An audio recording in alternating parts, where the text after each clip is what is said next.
The detective swore under oath he heard a confession, but neuroscience just proved he invented the entire memory himself. We talk a lot about false confessions, about suspects breaking under pressure and saying things that never happened. But there's a darker version of this story that almost nobody talks about. What if the interrogator's brain gets rewritten too? What if the detective who sends you to prison is absolutely neurologically certain of something that never occurred? That's not a hypothetical. That's a documented mechanism, and it's put innocent people behind bars for decades. Here's the case that changed everything. In 2003, a man named William Richards was convicted of his wife's murder. He spent 19 years in prison. The key evidence? A detective's testimony that Richards had confessed during questioning. No recording, no written statement. Just one detective's absolute certainty that he had heard those words. The jury believed him. Why wouldn't they? He was a trained professional. He had no motive to lie. But here's what nobody in that courtroom understood about the human brain. He wasn't lying. That's what makes this so disturbing. Every time you retrieve a memory, you don't just play it back like a video file. You reconstruct it, and every reconstruction slightly rewrites the original. Neuroscientists call this reconsolidation. Each time a memory is recalled, it becomes temporarily unstable, vulnerable to contamination from your current beliefs, your current emotional state, your current expectations. Now, imagine you're a detective. You've decided this man is guilty. You've built your entire theory of the crime around him, and you've interrogated him for hours, asking leading questions, implying he said things, suggesting details.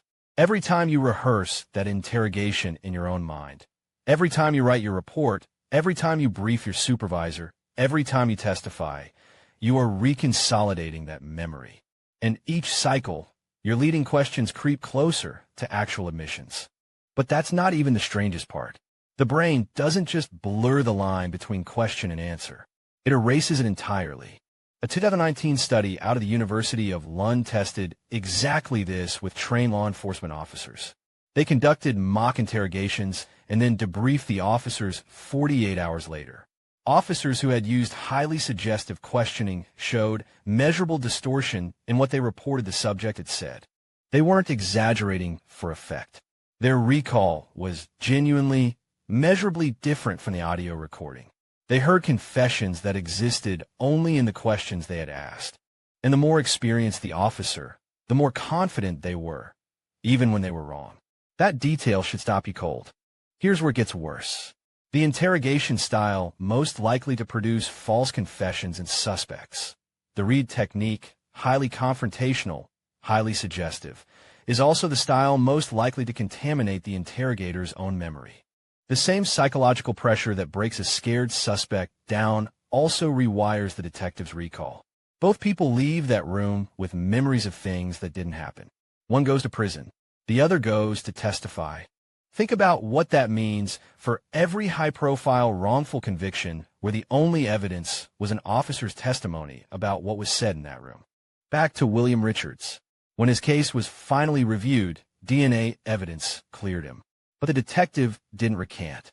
He couldn't, because from inside his own brain, he had heard that confession. He was telling the truth as he experienced it. That's the part the justice system is completely unprepared for. We have protocols for liars. We have almost nothing for people who are sincerely wrong in ways their own neurology won't let them detect. Now here's the reframe, because this isn't just about detectives.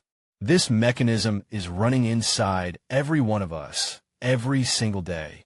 Every argument you've had where you're certain the other person said something specific, and they're equally certain they didn't. You are both potentially experiencing genuine memories of different events. Neither of you is necessarily lying. Every time you rehearse a confrontation, a grievance, a story about someone who wronged you, you are reconsolidating that memory. And your current emotions are co-authoring the rewrite. The more emotionally invested you are, the more your brain fills gaps with what it expects to find. High stakes don't sharpen memory. They distort it. That's the counterintuitive, uncomfortable truth. So what do you actually do with this? 3 concrete shifts that protect you from your own reconsolidation. First, record before you rehearse.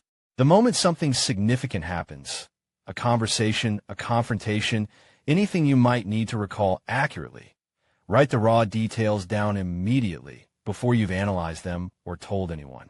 Not your interpretation, not your feelings about it, the specific words, the sequence, the context. This creates an external record that your reconsolidation process can't quietly edit. Second, count how many times you've retold a memory before trusting it. Every retelling is a rewrite. 3 tellings in, your memory is partly a composite of what actually happened and what you expected to happen. This is especially critical in conflicts. If you've told 5 people your version of an argument before addressing it with the person directly, you're no longer working with the original data.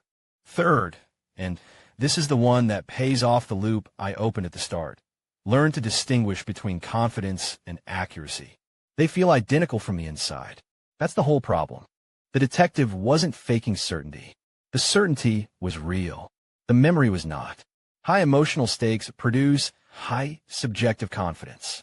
That feeling of absolute clarity, it's a signal your brain reconstructed something important, not a signal it got it right. When you feel completely certain about what someone said or did, especially in a high-stakes, emotionally charged situation, that's exactly when you should slow down, not speed up. The justice system is slowly waking up to this.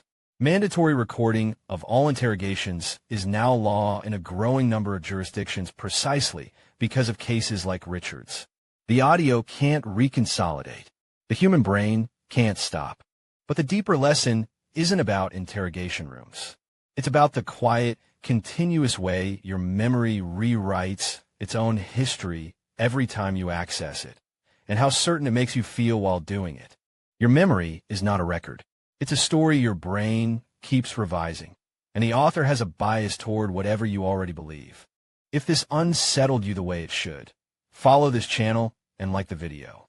There's a lot more where this came from, and you don't want to miss what's coming next. And tell me in the comments, have you ever been absolutely certain about something someone said, and then found out you were wrong?